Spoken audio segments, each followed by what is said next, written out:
My eyes snapped open. The familiar room came into view, and on the table, the finished paper effigy. Its face, an exact replica of my best friend. I clutched the paper figure. My fingertips felt an icy chill, a shiver running from my spine to the top of my head. I pinched myself hard. It wasn't a dream. I was really back on this day, before all the tragedy. Tears welled up, unstoppable. The events of my past life flashed before my eyes like a macabre slideshow. Searing heat, suffocation, and endless darkness. I felt my body being consumed by flames, skin charring, bones cracking. My consciousness faded. My name is Sue. I lived in White Cloud Village just outside the city, and made a living crafting paper effigies.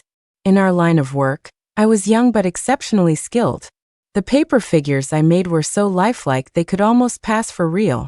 The villagers said my hands were blessed by a master spirit craftsman, that I was born for this. But who knew the bitterness and helplessness hidden behind that facade? My best friend Quinn had been frail and sickly since childhood. The village psychic said she was born under a bad sign, prone to attracting unclean things. For years, she'd made a name for herself doing readings and feng shui consultations, but inevitably, she'd accumulated some bad karma. I thought a paper effigy, a substitute, might help ward off disaster for her, ensure her peace and safety. But who knew my good intentions would be the start of her scheme against me? Quinn always said my paper figures were creepy, so lifelike they seemed to want to steal souls. She even told me to stay away from such dark arts. But what about her? Wasn't she the one spouting mystical nonsense daily, reading fortunes and faces, making a killing? Thinking back, she wasn't concerned about me at all. She was clearly jealous of my skill, afraid I'd steal her spotlight. I let out a cold laugh. I picked up the scissors from the table, pulled out the protective charm I'd tucked into the paper figure's heart, and took out a blank talisman paper. Biting my fingertip, I used my own blood as ink and began to draw on it. My dear best friend, you love telling fortunes, don't you? This time, let's see how you predict your own death.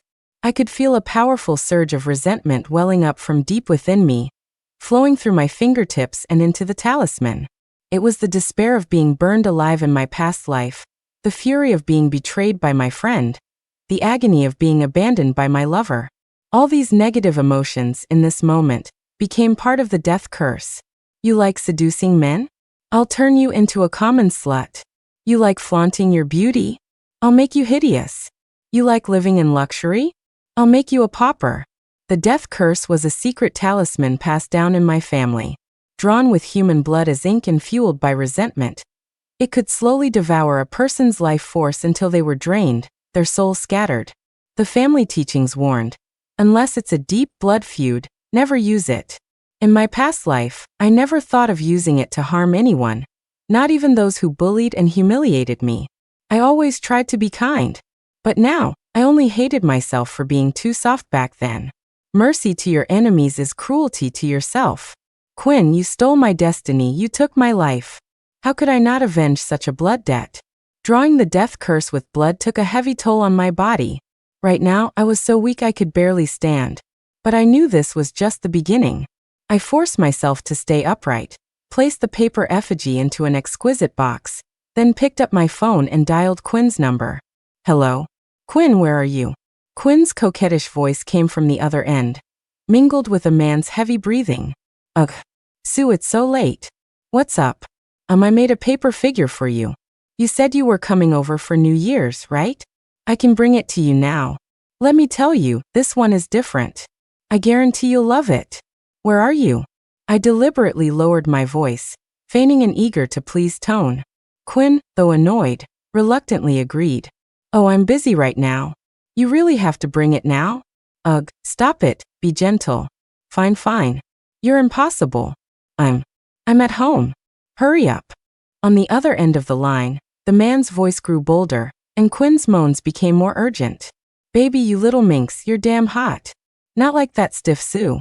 Doing it with her is like screwing a wooden post. So boring. Once we get rid of that annoying bitch, I'll take you downtown, buy you your favorite bags and clothes. Leo's coarse voice came through again, followed by another round of disgusting lewd sounds. I gripped my phone, my knuckles white, nails digging into my palm. Leo, my childhood sweetheart. In my previous life, we'd planned to get engaged after the new year. I'd foolishly dreamed of our future, of marrying Leo, having children, growing old together. The joke was, I never imagined he'd conspire with my best friend to steal my destiny and burn me alive. They thought my death would be the end of it. But they never expected I'd be reborn. Quinn lived on the east side of the village, in a 2-story house that was quite grand for White Cloud Village. I walked to her door and rang the bell. Who is it? Quinn, it's me, Sue. The door opened. Quinn was in a sexy nightgown, her hair messy, eyes still glazed with a post-coital haze. It was obvious what she'd just been doing. The room reeked of a nauseating perfume mixed with sweat and some other unmentionable odor. Leo was gone, apparently having slipped away after they were done. Oh, my dear Sue. So sweet of you to come see me so late, Quinn cooed, taking the box from my hands and eagerly opening it. The paper figure inside was incredibly lifelike, dressed in Quinn's favorite white dress. Even the tiny beauty mark on her face was meticulously detailed. Sue, what's the meaning of this? Giving me a paper effigy during New Year's? Are you cursing me? Quinn held the figure, her smile vanishing. I feigned surprise, blinking innocently. Quinn, you're overthinking it. This is a special good luck charm I got for you. Look, it looks just like you, so pretty. Haven't you been sickly since you were little, always getting sick? I went to the temple and got this specially blessed. It'll protect you and keep you healthy. Quinn eyed me suspiciously, then looked at the paper figure in her hand, her expression wavering. I knew she was second-guessing. After all, she had a guilty conscience. Really? You're not lying? Why would I lie to you? We've been best friends for so many years. Would I ever harm you? I linked my arm through hers intimately, my voice full of concern. Besides, it's Leo. Ever since you came to my place last time, he hasn't stopped praising you. Says you're beautiful, sensible, with fair skin and a great figure. Not like me, all dark and skinny. He told me to take good care of you, help you out since you've always been frail. Quinn took the bait. She cradled the paper figure, the suspicion on her face gradually replaced by a hint of smugness and vanity. Of course. Look how much I spend on skincare. Not like you, always looking so frumpy, like a country bumpkin. I sneered inwardly, but put on an even more humble expression. Yeah, Quinn, you really know how to take care of yourself. I'm just rough around the edges, can't even afford decent skincare. Good that you know. You should learn from me. When Leo and I. Quinn trailed off, her eyes flickering. Later, I'll teach you about skincare. Okay. Thanks in advance, Quinn. I smiled sweetly, though I felt like throwing up. I knew the death curse was already taking effect. In my past life, Quinn had used sweet talk like this to push me into the abyss, step by step. She feigned concern and flattery while stabbing me in the back, playing me for a fool. This time, I'd see who had the last laugh. Late that night, Leo stumbled through the door, reeking of alcohol. He saw me on the sofa, his eyes glazed over, a lecherous smile playing on his lips as he approached. Honey, I'm home. He reached out to grab my waist. I dodged him in disgust. You stink of booze, get away from me, I said coldly. Leo froze, apparently surprised by my rejection. In my past life, whenever he came home drunk, I would gently pour him water, help him undress, and get him ready for a bath. He always treated me like a doormat he could summon and dismiss at will, without a shred of respect or love. What's wrong? Bad mood today? Leo hiccuped, reaching out to touch my face. I slapped his hand away, and then slapped him across the face. You reek of her perfume. Just finished rolling around with your precious Quinn? Jealous, my little darling? Leo paused, then grinned and tried to get closer. Honey, you're mistaken. This is my own cologne. I was out drinking with the guys, picked up their smell. He was full of lies, I didn't believe a word. Who's your honey? Don't touch me, you're disgusting. I could smell Quinn's usual perfume even with my eyes closed. Leo's eyes darted around. Then he flew into a rage. What the hell is wrong with you? I said it wasn't. You're always so suspicious. It's damn annoying. Annoying? We'll see who gets annoyed to death first. I pointed to the hickey on his neck and the lipstick stains on his clothes, then grabbed the ashtray from the table and smashed it over his head. You bastard. You eat my food, drink my wine, live in my house. Wasn't Quinn's mouth good enough for you that you still want to touch me? Get out. And don't let me see your disgusting face ever again. Leo clutched his head in pain, blood seeping through his fingers. The alcohol seemed to wear off a bit. You're crazy. You hit me? I sneered and slapped him again. Damn right I hit you. You shameless piece of trash. You really think I'm a pushover? Didn't that bitch Quinn tell you I'm an 8th degree black belt in Taekwondo? If she hadn't drugged my drink and knocked me out last time, I wouldn't have been burned alive by them. After I threw Leo out, he completely sobered up. He called Quinn, exaggerating what happened, and ending with a vicious curse about me, the crazy woman. She beat me up like this. Quinn, you have to help me get revenge. I'll make her pay. On the other end, Quinn cooed comforting words and told him to come over immediately. She hit you? How dare she? That bitch. I've already contacted a master. Tomorrow, she'll be wishing she was dead.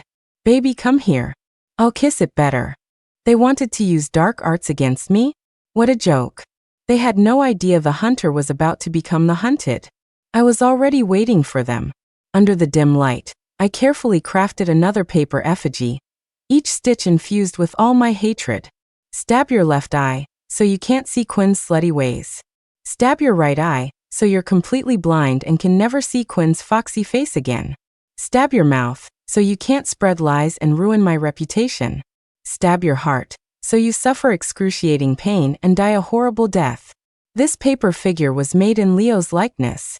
I used a cinnabar pen to write Leo's full birth details on the effigy's chest, then wrapped his hair around its neck, tying a dead knot. Finally, I pricked my finger and let a drop of blood fall onto the effigy's forehead. Watching the paper figure slowly come to life, a cold smile touched my lips. You ate my food, drank my wine, lived in my house. Now it's time for you to pay your debts. The next day, I got a call from Quinn. Hey bitch, what did you do to Leo? I feigned surprise. Quinn, what happened? Cut the crap. Leo's foaming at the mouth, bleeding from his eyes, and he's in the hospital fighting for his life. He's covered in needle marks. The doctor said it looks like he's been cursed with black magic. You dare say you didn't do it? Quinn interrogated me. Oh, you've got me all wrong. How could a weak little thing like me know any black magic? But you, Quinn, always hanging out with those shady masters. Who knows what you convinced Leo to do to me? Maybe he's just getting what he deserves, I retorted, my voice dripping with sarcasm. You. Quinn was speechless. Fine. If you won't do this the easy way, don't blame me for playing rough. I'm waiting. Let's see how rough you can play. I sneered and hung up. The doctors diagnosed him with sudden blindness and aphasia, cause unknown, requiring further observation. I knew Quinn must be panicking. She never calculated that I'd find out about her affair with Leo, much less that I'd already made death effigies for them. A few days later, Leo's condition worsened. Blood constantly oozed from his eyes, which were cloudy and rotting, a horrifying sight. He couldn't speak anymore. Worse, he started running wild in the hospital, grabbing at people, smashing things. Quinn visited him a few times, each time terrified by Leo's crazed state. She couldn't believe the Leo who once cherished her had become this inhuman, ghostly figure. Leo, look at yourself now. You're disgusting. Don't touch me, you're filthy. Quinn used this opportunity to spread rumors in the village, saying she'd divined that I, consumed by hatred after Leo dumped me, had used black magic to curse him. The villagers were already superstitious, and Leo's current horrific state was indeed alarming. Suddenly, I was public enemy number one. Hey look, that's the woman who did that to Leo. What a heartless witch. Leo used to be so good to her. And this is how she repays him. I heard she knows black magic, can make paper effigies to harm people. Even on New Year's Eve, when every family was busy preparing for dinner, she set up her phone and started a live stream fortune-telling session. Today, I've foreseen that there's a woman in our village who practices black magic. She's full of resentment and plans to curse the entire village tonight at midnight. Quinn lowered her voice mysteriously, her eyes darting around, occasionally glancing at the camera to gauge the viewers' reactions. The comments section exploded. WTF, for real? This is wild. Who is it? Tell us who. I'm gonna watch her tonight. Is it that widow from the next village? I heard she. A smug smile played on Quinn's lips as she continued, this woman. She was recently dumped by her man. Consumed by love turned hate, she actually wants to drag the whole village down with her. She makes paper effigies, she can cast spells. Her methods are extremely vicious. That's right, it's Sue. Meanwhile, people in the village started showing strange symptoms. Some vomited constantly, the vomit reeking foully. Others broke out in itchy red rashes all over their bodies. Some suddenly went mad, spouting nonsense. Even more bizarrely, the village's chickens, ducks, and geese began to die in droves, their deaths gruesome, eyes wide as if they'd seen something terrifying. On New Year's Day, the entire village was in a panic, rumors flying. Everyone. Look. This is what that bitch Sue did. Our village's poultry are all dead. Many people are sick. It's all her doing. She's a demon, a witch. Tonight at midnight, gather at the old locust tree by the village entrance. Burn this witch. Pray for the village. Quinn fanned the flames in the village group chat, even tagging the village chief. She attached a few photos. The horribly dead chickens and ducks, and some villagers with rashes looking shocking. Chief, you have to do something. We can't let this witch keep harming our village. Burn her. Burn this witch. Yeah, burn her. The messages in the group chat flooded in like a tide, almost all condemning me. Some even suggested coming to my house tonight to grab me. I looked at these messages, knowing this was definitely Quinn's doing. Quinn, you're so sure I did it? Where's your proof? Slandering me without proof? Be careful, I'll sue you for defamation. Quinn replied instantly, proof? The whole village knows Leo dumped you and you're resentful. Look at Leo now, barely human. Isn't that obvious enough? I sneered and immediately posted a few photos. Quinn and Leo, hugging and kissing in the woods. The angles were compromising, clearly taken secretly. The whole village knows Leo dumped me. But who knows you're the real culprit? You pretended to comfort me, but behind my back, you were screwing Leo. All these years of friendship, how could you do this to me? Quinn's face turned red then white. She never expected I'd have pictures of her and Leo's affair. The group chat went silent for a few seconds, then erupted. WTF, for real? Quinn and Leo were having an affair? I knew it. Leo used to be so good to Sue. Then suddenly changed his mind. So it was this little bitch Quinn who was the homewrecker. You can't judge a book by its cover. Quinn looks so innocent, but she's such a slut behind the scenes. I pressed my advantage, adding more fuel. And do you know how those chickens and ducks died?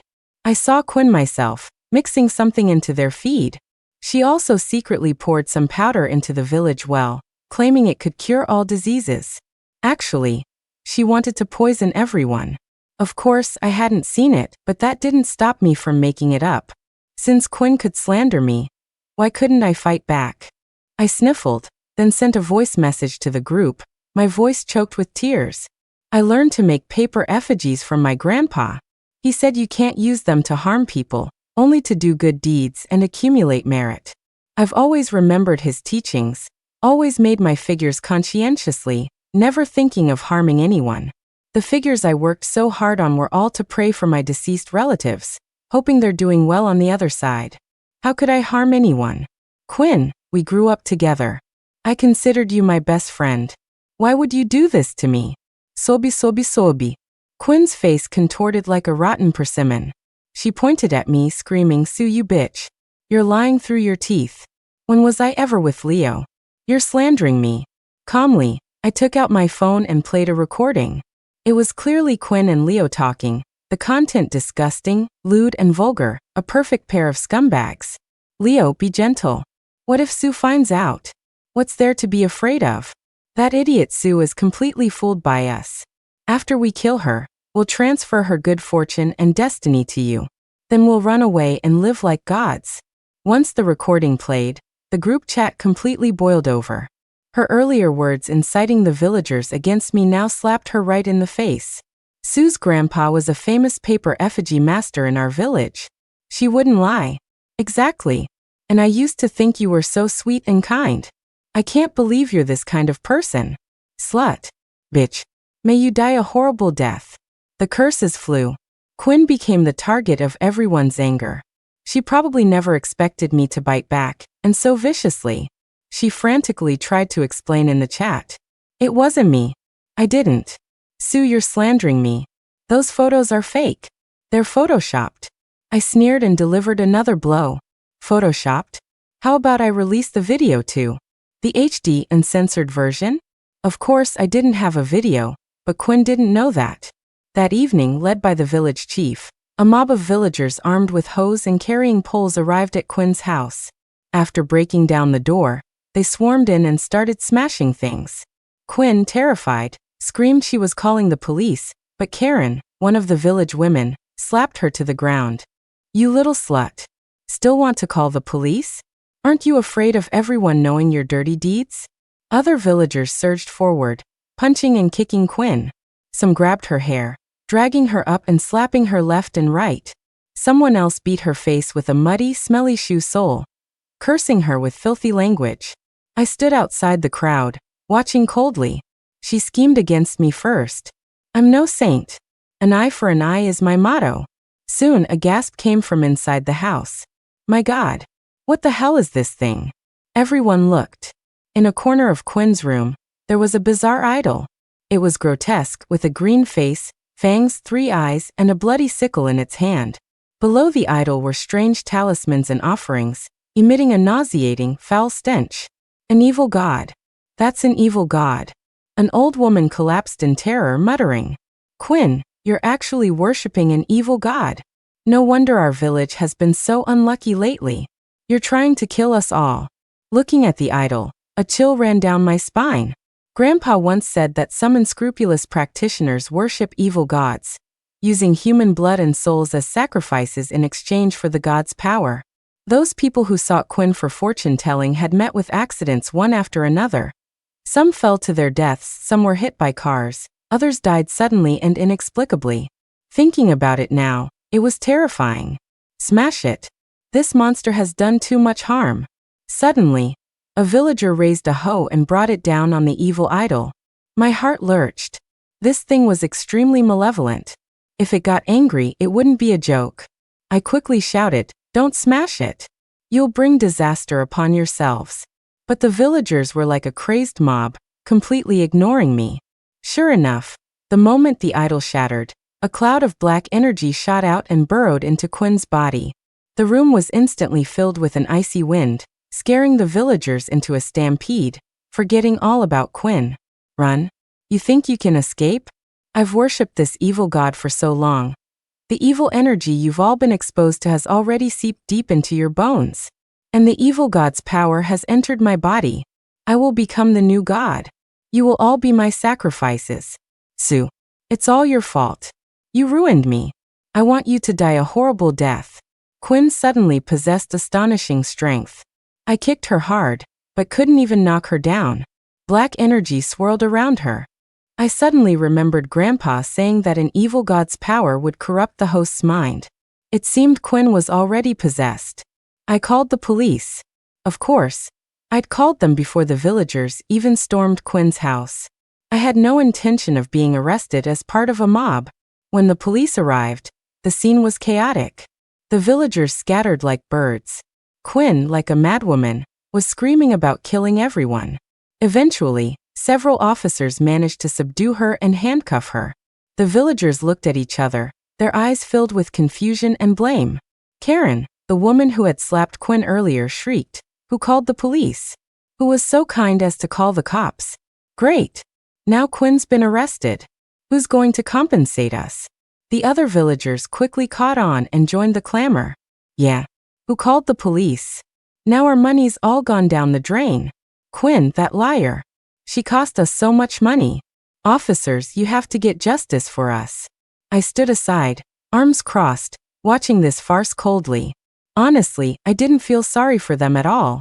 In my past life, these ignorant villagers had believed Quinn's lies and tied me to a post in the village square.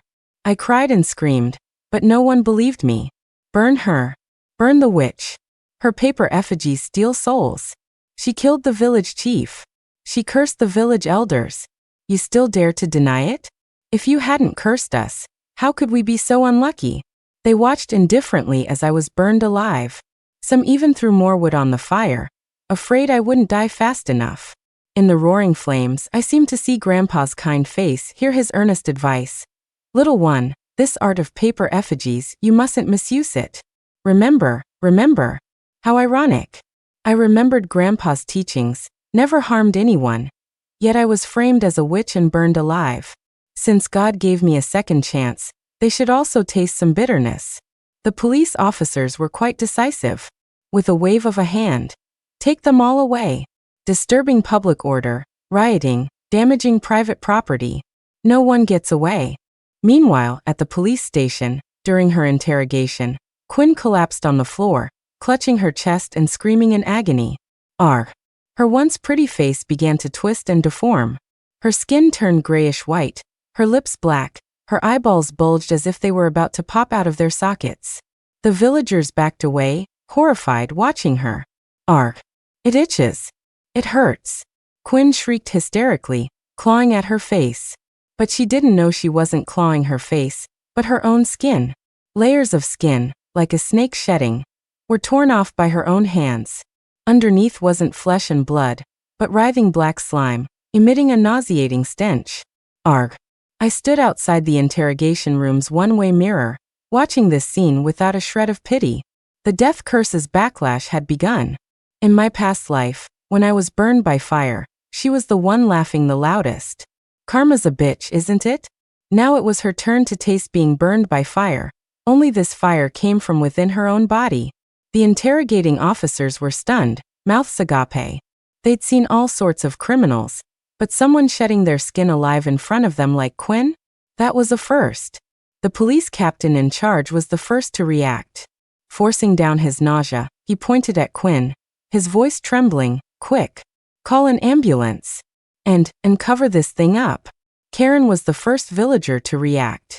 Pointing at Quinn, she stammered, a demon. A monster. This is the evil god's retribution. The other villagers chimed in. Yes, yes. It's the evil god. Quinn offended the evil god. I knew it. There's no such thing as free fortune-telling and blessings. There had to be a catch. Serves her right. That's what she gets for scamming us. The police captain, having finally regained his composure, ordered Quinn to be carried out. I followed them out and heard the captain muttering to a colleague, "What the hell was that? A cult? Black magic?"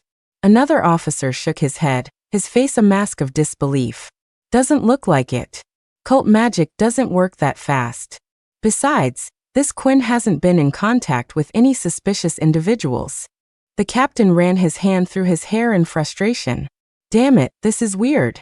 All sorts of freaks are coming out of the woodwork these days.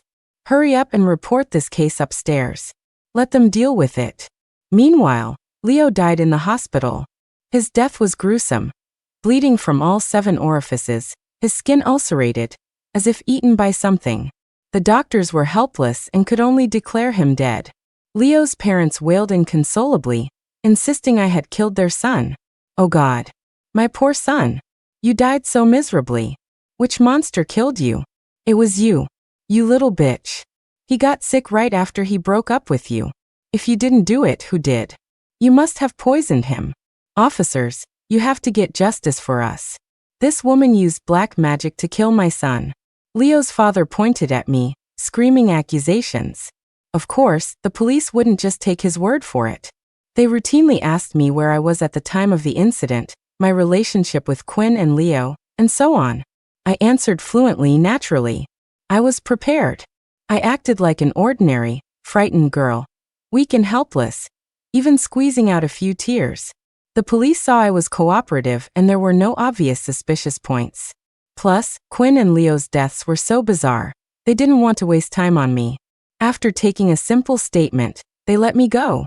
The police's final conclusion. Quinn went insane and died by self-mutilation due to long-term worship of an unidentified evil idol. Leo's death was attributed to some rare, acute disease. In the holding cell, Karen's old face was twisted like a bitter melon. She pointed at me through the iron bars, cursing, "You little bitch. You deliberately called the police and got so many of us in trouble. How come you're fine?" The others started squawking too, like a flock of hens whose food had been snatched. Yeah. We all got arrested, but you're scot-free. There's no justice. She must have connections with the police. Otherwise, why did we all get fined but she's fine? A police officer barked, quiet. Any more trouble and you'll get an extra charge. The villagers finally quieted down, but their glares at me were still full of venom. I shrugged indifferently and turned to leave. The more arrogant they were now, the more they'd regret it later. Those who had hurt me, I wouldn't let a single one off the hook. For the next few days, I stayed home, cooped up making paper effigies. I meticulously sketched Karen's features. Her thin, sharp, cruel lips, her beady triangular eyes, and that signature large mole. I made it incredibly lifelike. After finishing the effigy, I used a cinnabar pen to write Karen's full birth details on it. Then I pierced the effigy's chest with a needle and dripped my blood onto it. A strange energy surged from my fingertip into the figure. The effigy twitched slightly, as if coming alive. I smiled with satisfaction, set Karen's effigy aside, and started on the next one.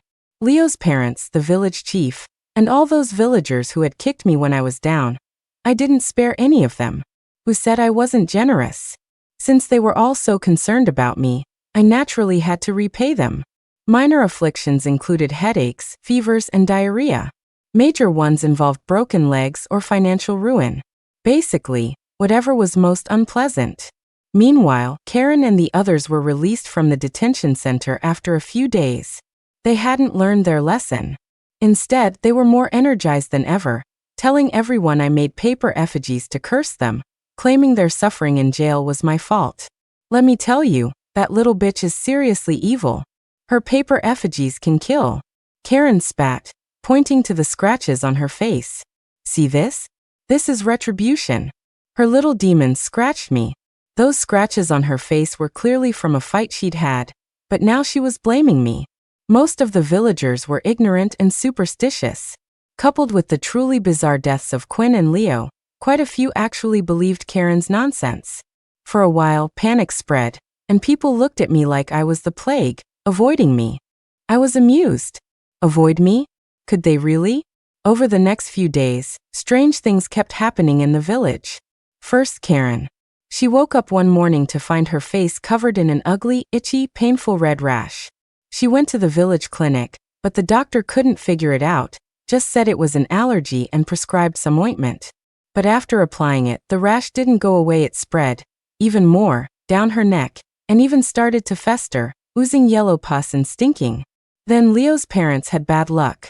His father was bitten by a venomous snake while working in the fields and nearly died. His mother fell at home, broke her leg, and was bedridden. As for those gossiping villagers, either their poultry all died, or their crops failed. In short, none of them had it easy. The villagers completely panicked. They finally believed Karen's words, convinced I was retaliating.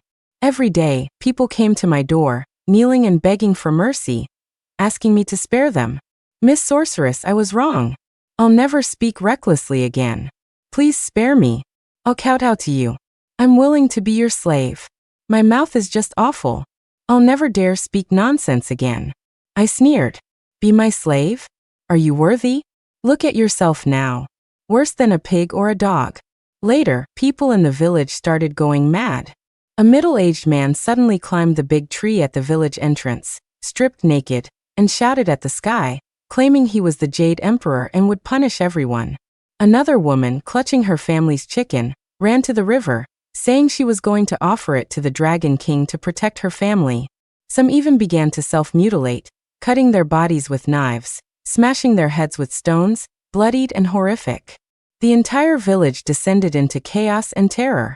They finally realized I wasn't someone to be trifled with. Like mad dogs, they searched everywhere for me, wanting to catch me and burn me alive. Too bad they couldn't find me. They would never imagine that the one they were kneeling and begging to was just a lifeless paper effigy. And I had already started my wonderful new life in the city center. The end.